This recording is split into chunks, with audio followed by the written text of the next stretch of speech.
Alam niyo po ba mga kababayan, ito nagiging mainit ngayon yung yung patungkol po dito sa bangayan mga kababayan, patamaan ni OG Diaz at saka po nitong si Greco Belhica. Medyo bubuksan lang ulit natin ang isipan ng mga kababayang Pilipino po natin patungkol po kay Greco Belhica. Pero bago tayo pumunta dyan, sa mga mahalagang usapin, uulitin ko mga kababayan since naka-live tayo ngayon, kukumustahin natin si Pyra Lucas. Ano? Kamusta na ba, Pyra Lucas? Nababanggit mo na ba ang Northern Builders? Na pagmamayari ng kaibigan mo na napasama doon sa investigasyon ng Senate Blue Ribbon Committee, kami nagtatanong lang naman nababanggit mo ba yung Northern Builders na yan? Na di umano ay pagmamayari, allegedly, ni Congressman Angeles na dating mayor ng Tarlac na kung saan nagsabi na flood control free na daw ang Tarlac pero kalaunan ay binabaha pa rin yung mga kababayang Pilipino po natin. Na nakakapagtaka, bakit tila mga kababayan, etong si Pyra Lucas, tahimik po sa issue ng Northern Builders? At bakit etong mga politikong ito kahit yung pagsasayaw ng mga politikong katunggali or posibleng makakatunggali ni Congressman Angeles, bakit po inuupakan niya, mga kababayan? Ito yung nakakapagtaka, bakit? Ba't hindi mo kayang banggain ang Northern Builders? Akala ko ba anti-corruption ka? O bakit hindi mo mapuna-puna yung pagkakasangkot ng Northern Builders sa maanumalyang flood control? Di po ba dyan sa Tarlac na nabanggit mismo sa hearing ng Senate Blue Ribbon Committee? Tanya mga kababayan sabi niya dito, budots at nakawan ng mga talent. Ayan yung mga makakatunggali ng kanyang sinusuportahan na politiko, yun po yung inaano niya. Yun yung binabanatan niya mga kababayan. O kahit yung pagsasayaw, talagang napupuna po niya. Samantalang yung mahalagang usapin ng pagkakasangkot ng Northern Builders, hindi po niya magawa-gawang punahin. Bakit? Dahil ba kaibigan mo? Hindi, kami nagtatanong lang mga kababayan masama yan, Pyra Lucas. Pagdating sa kaibigan mo, tila tahimik ka. Tapos ngayon, yung mga tawag dito, yung mga politikong matitino, ikinukonekta mo dito sa mga politiko na talagang totoong dapat magbayad at matagal ng sangkot sa maanumalyang flood control. Di ba mga kababayan? So ngayon, ako nagtatanong lang ulit dito kay Pyra Lucas, bakit hindi mo kayang banggain yung Northern Builders at yung dating mayora dyan sa Tarlac na nagsabi na flood control free na ang Tarlac pero binabaha pa rin ang Tarlac. So yun lang naman. Mga kababayan, sana makarating kay Pyra Lucas yan para alam niya. Ano po mga kababayan? Anyway, ngayon, punta na po tayo dito sa mga mahalagang usapin mga kababayan na nakita po natin kasi walang pinagkaiba kay Pyra Lucas mga kababayan. Ito pong si Toby Tiangco. Kasi kung titingnan po talaga natin mga kababayan, ito kung babasahin po natin itong post ni Attorney Jesus Palsis, talagang magigising po yung mga kababayan Pilipino natin na di umano bilib na bilib dito kay Toby Tiangco. Kasi itong si Toby Tiangco talagang literal na po ito mga kababayan Talagang literal na may pagkadidishit po ito. Bakit po natin nasabi? Kasi kung titingnan nyo, sabi po dito ni Attorney Jesus Palsis, eto daw anong pinagsasasabi mo, DDS Toby Tiangco? Panahon ni Duterte, part ka ng supermajority coalition niya. Tapos never mo siya inopose o never mga kababayan, kinontra ni Toby Tiangco ang pamumuno ni Duterte noon. Kahit na maraming kapalpakan at marami pong mga anomalya na nangyari sa panahon ni Digong. Sabi pa dito mga kababayan, wala kang kinontra na policy or politika ni Duterte. Wala kaming narinig sa'yo tungkol sa war on drugs noon. Wala kang sinabi sa ABS-CBN shutdown. Wala kang sinabi sa fake cases against Dilima, Trillanes, and Len Robredo. Wala kang sinabi sa Parmali corruption scandal. Tapos pagkapanalo ni PBBM, syempre, popular o mabango si PBBM sa publiko. Noong 2022 mga kababayan, ang ginawa ni Toby Tiangco, sumali siya sa grupo ni PBBM. Kasi nga mga kababayan, mabango. Mabango si PBBM noong 2022 mga kababayan. Kaya nga ito, hanggang ngayon paninindigan pa rin namin na kung hindi dahil kay PBBM, baka natalo pa ni Kiko Pangilinan yang si Sara Duterte. Anyway, tuloy pa natin. Sabi pa dito, naging campaign manager ka pa nga ng senatorial slate ni BBM last year, May 2025. Kaso, tinraidor mo. Palpa ka as campaign manager. Hindi mo nilaban at sinuko mo ang Visayas at Mindanao sa mga Dutertes. Pinahiya ka pa nga ni Rico Hizon. Pinak-check ka on the spot sa interview mo. Tapos biniro ka pa sa dulo na baka ikaw ang firm leader sa House Speaker na kailangan mo ng bansa, mga kababayan, na kailangan ka mo ng bansa. So ngayon kung titingnan nyo, di ba, nagugulat kayo mga kababayan bakit marami ang natalo sa alyansa ni PBBM. Kasi nga pinabayaan ni Toby Tiangco yan. Siya po mga kababayan ang campaign manager noong 2025. Pero ano po ang ginawa niya? Yung Visayas at saka yung Mindanao, sinuko niya sa mga Duterte, sa mga kaalyado po ni Digong.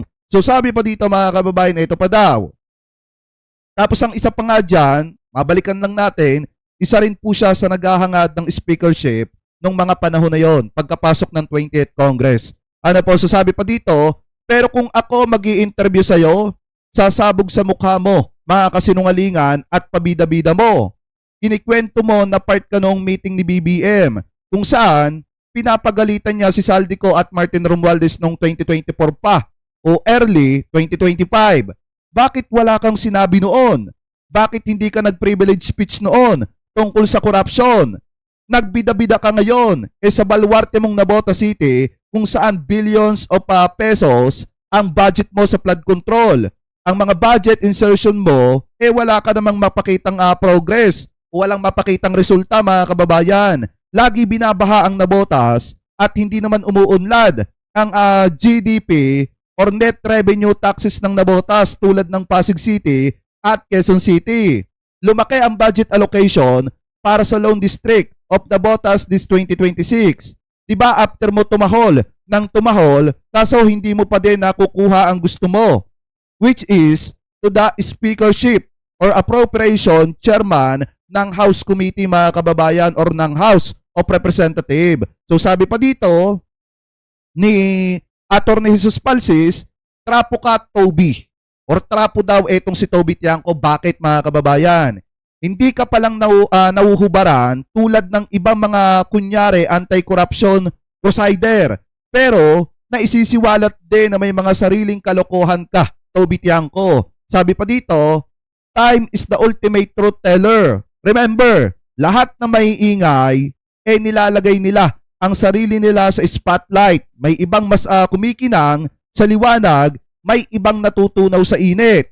Sina Sonny Trillanes at Shelo Magno na tuloy-tuloy na lumalaban kontra korupsyon. Kumikinang ang kanilang liwanag at walang baho na maibato sa kanila. Ikaw Toby Tiangco, ayusin mo muna ang agricultural smuggling, 2.6 billion, cigarette smuggling at flooding sa Nabotas bago ka magbida-bida sa national stage. Kasi kung hindi mag-aantay ka lang sa alingasaw din ng baho mo. Yan po mga kababayan yung sabi dito ni Attorney Jesus Palsis. Kasi biruin nyo ito na lang ang isipin nyo mga kababayan. Nung panahon ni dating Pangulong Duterte, ang dami po ng kalokohan na nangyari. Na ang dyan yung mga magnetic lifter na di ba kung saan na lang natatagpuan at wala na po yung ipinagbabawal na bato, yung kontrabando. Ang pinakamasaklap pa dyan mga kababayan, laganap yung Pogo nung panahon ni Digong. Ang pinakamatindi pa dyan, yung Parmalim, yung pharmaceuticals ka mga kababayan na nangyari din sa panahon ni Digong na napakalaki at napakatindi ng korupsyon at itinaon pa habang dumadanas ng matinding crisis ang mga kababayang Pilipino po natin. Ang isa pa dyan, kung iisipin po ninyo mga kababayan, yung mga flood control project na ghost project na mismong si Duterte ang nagsabi pero tahimik po si Toby Tiangco at walang masabi at hindi makapag-ingay mga kababayan patungkol po dyan. Kaya nga tayo nagtataka dito kay Toby Tiangco bakit ba mga kababayan ngayon siya nagbibida-bida? Bakit ba itong si Toby Tiangco mga kababayan ngayon po nagdadaldal ng mga bagay na yan? Pero kung iisipin nyo mga kababayan, nung panahon nga pala ni dating Pangulong Duterte, hindi niya nagawang kontrahin etong si Digong kahit laganap na ang matinding korupsyon sa panahon po ni Duterte habang itinutumba yung mga kababayan po natin at habang namamatay naman sa gutom yung ibang mga kababayan nating Pilipino na dumadanas ng matinding hirap dahil po sa pandemic. doon pa inabuso yung pera ng taong bayan. Ganyan nila pinagmukhang tanga noong mga panahon na yon ang mga kababayang Pilipino po natin. So ngayon, ang isa pa dyan mga kababayan, kung titingnan po ninyo, eto pa, kung mapapansin po ninyo, sabi ko nga po sa inyo mga kababayan bukod po dyan kina Toby Tiangco, hindi porket sumusuporta sa gobyerno mga kababayan na kongresista, hindi na po natin mapupuna dito. Basta pag nakita nating may mali mga kababayan, hindi po pwede na wag po natin punahin yan at hindi po pwede na hindi malalaman yan ng taong bayan. So ngayon, nakakita po tayo ng balita galing po dito sa Bilyonaryo News Channel na kung saan mga kababayan, ito daw pong bahagi ng Pampanga River Wall sa Arayat, gumuho na naman daw po mga kababayan. At ang di umano, related na contractor dito ay walang iba kung hindi itong si Congressman Dong Gonzales. So ngayon, ito, pakinggan po natin. Gumuho na naman ng isang flood control project sa Arayat, Pampanga. Na konektado umano kay former Pampanga Congressman Aurelio Dong Gonzales. Vuelta naman ni Gonzales, hindi raw siya ang kontraktor. Narito ang exclusive agenda report ni John Manalo. Sa kabila ng paulit-ulit na inspeksyon ng mga otoridad, muli na namang gumuho ang bahagi ng Pampanga River Wall dito sa Barangay Candating sa Arayat, kung saan nakatayo ang umano'y isang substandard flood control project na nakubra ng Edmarie Construction and Trading. Kwento ni Lily Macapagal na 47 years ng residente ng Candating, Biyernes pa nang magsimulang gumuho ang lupang kinatatayuan ng proyekto. Pero hindi nga ito ang unang beses na naranasan ito ng mga taga-Candating. Mas malaki ang nasira ngayon. Noon, konti-konti lang yung lupang bumababa. Ngayon, malaki na. Hindi ko alam ngayon kung papagawa kasi ang ng mga tao dito, bibigyan na lang sila. Sabi dito, ang big fish sa flood control ay nakaupo pa rin sa Malacanang. Hindi ba nakakulong na sa dahig yung isa? Diba? Tapos yung isa nasa Davao. Sino ba may 51 billion pesos mga kababayan na insertion? Tapos nung isinuwalat ni Cabral, biglang binawian ng buhay etong si Cabral. Doon pa sa lugar kung saan nakadestino yung kaalyado nung binanggit ni Cabral na yon. Ng mga anyway, tuloy pa natin. Pagpagawa ng bahay tsaka yung lupa, pambili ng lupa, ganun na lang. Kasi pag halimbawa ginawa ulit yan, ganun din. Ganun din ang mangyayari. Parang wala nang lunas eh. Dagdag niya, may mga bahay na rin daw na nasira dahil sa paulit-ulit na pagguho ng lupa rito, dahilan para magsilikas ang ibang mga residente. Sana naman kagad maayos nila. Siyempre, hindi rin kami mapalagay, hindi kami makakatulog ng gabi. Minsan, magdamag, hindi ka makakatulog dahil naiisip mo yan. Kaya ilang beses na rin daw dumulog sa barangay si Macapagal at maging ang mga kapitbahay nito para ipaabot ang mulit-muling nararanasan nila sa proyektong nakatayo sa likod ng kanilang mga bahay. 2023 nang matapos ang pagpapatayo ng umano'y substandard na flood control project dito sa Barangay Candating sa Arayat, Pampanga. At sa makikita natin ngayon, muli na naman itong dinadagdagan ng lupa para nga ayusin itong proyekto. Taong 2024 kasi, isang taon matapos mabuo ang proyekto ay agad din itong nasira. August 4, 2025, sumama ang Bilyonaryo News Channel sa inspeksyong ginawa ni dating Budget Secretary Mina Pangandaman sa nasabing flood control project. Grabe, Kasama no? rin namin noon si Arayat Mayor Jeffrey Luris. At ang bumungad kay Pangandaman sa kanyang inspeksyon ang nag-collapse na slope protection dahil sa pagtaas ng tubig sa Pampanga River noong kasagsagan ng habagat at bagyo. Paliwanag ni Luris noon, pasok pa naman daw sa warranty ng contractor ang pagpapaayos ng slope protection dito. Kaya wala raw gagastusin ang lokal na pamahalaan.